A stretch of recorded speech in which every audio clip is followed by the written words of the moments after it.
പിണറായി പീഡനക്കേസിൽ അധ്യാപകനും ബി.ജെ.പി. നേതാവുമായ കെ പത്മരാജനും മരണം വരെ കഠിന തടവ് വിധിച്ചു. തൃപ്പങ്ങോട്ടൂർ പഞ്ചായത്ത് പ്രസിഡന്റും അധ്യാപകനുമായിരുന്ന പത്മരാജൻ 4ാം ക്ലാസ്സുകാരിയെ പീഡിപ്പിച്ചു എന്നതായിരുന്നു പരാതി.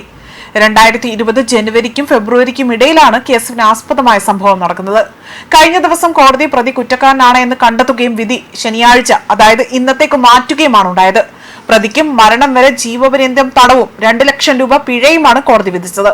ബലാത്സംഗ കുറ്റത്തിൽ പ്രതി 40 വർഷം തടവ് അനുഭവിക്കണമെന്നും ഇതിനുശേഷം പോക്സോ നിയമപ്രകാരം ജീവിത അവസാനം വരെ തന്നെ ജയിൽവാസം അനുഭവിക്കണമെന്നും ആണ് കോടതി വിധിച്ചിരിക്കുന്നത്. ബലാത്സംഗം, പോക്സോ വകുപ്പുകളിൽ തലശ്ശേരി പോക്സോ പ്രത്യേക കോടതിയാണ് ശിക്ഷ വിധിച്ചത്. പ്രതിയെ കുറ്റക്കാരനാണ് എന്ന് പ്രത്യേക കോടതി ജഡ്ജി MT ജലജ റാണി കഴിഞ്ഞ ദിവസം കണ്ടെത്തിയതിനെ തുടർന്നുകൊണ്ടാണ് പത്മരാജന്റെ ജാമ്യം റദ്ദാക്കിക്കൊണ്ട് തലശ്ശേരി സബ് ജയിലിലേക്ക് മാറ്റിയത്. 2020 ജനുവരിയിലാണ് കേസിന് ആസ്പദമായ സംഭവം നടക്കുന്നത്.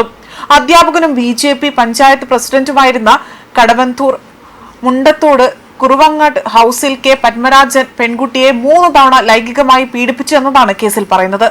വിവരം പുറത്തു വന്നതോടുകൂടി തന്നെ ആ സമയത്ത് സ്കൂളിൽ ഉണ്ടായിരുന്നില്ല എന്ന വാദമായിരുന്നു പ്രതി ഉയർത്തിയതും.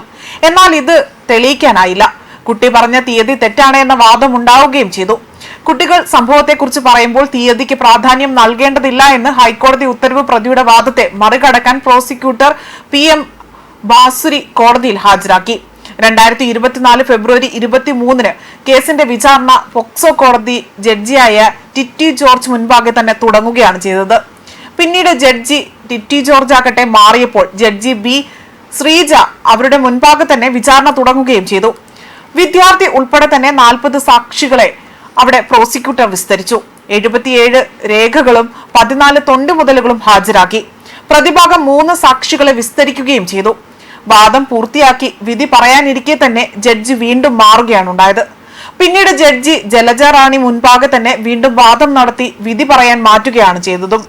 കുട്ടിയുടെ മാതാവ് നൽകിയ പരാതിയിൽ അവിടെ സംഘപരിവാർ അധ്യാപക സംഘടനയുടെ കണ്ണൂർ ജില്ലാ നേതാവുമായിരുന്ന പത്മരാജനെ പിന്നീട് പാനൂർ പോലീസ് 2020 മാർച്ച് 17 ഈ ഒരു കേസിന്റെ അടിസ്ഥാനത്തിൽ കേസെടുക്കുകയാണ് ചെയ്തത്.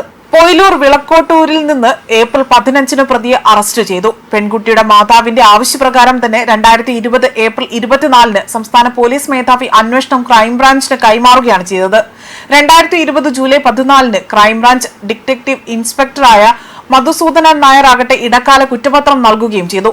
3 മാസത്തിന് ശേഷം പ്രതിക്ക് ജാമ്യം ലഭിക്കുകയും അതിനിടെ തന്നെ അന്വേഷണം സംബന്ധിച്ച് ക്രൈംബ്രാഞ്ച് ആകട്ടെ അവിടെ ചില ഫോൺ സംഭാഷണങ്ങൾ വിവാദമാവുകയും ചെയ്തതായും റിപ്പോർട്ടുകളുണ്ട്. അന്നത്തെ പബ്ലിക് പ്രോസിക്യൂട്ടറുടെ ഹർജിയെ തുടർന്നുകൊണ്ട് പിന്നീട് നർക്കോട്ടിക് സെൽ മേധാവിയായ രേഷ്മ ഈ ഒരു അന്വേഷണ സംഘത്തിൽ ഉൾപ്പെടുകയാണ് പിന്നീട് ഉണ്ടായതും. ന്യൂസ് ഡെസ്ക് കർമ്മ ന്യൂസ്.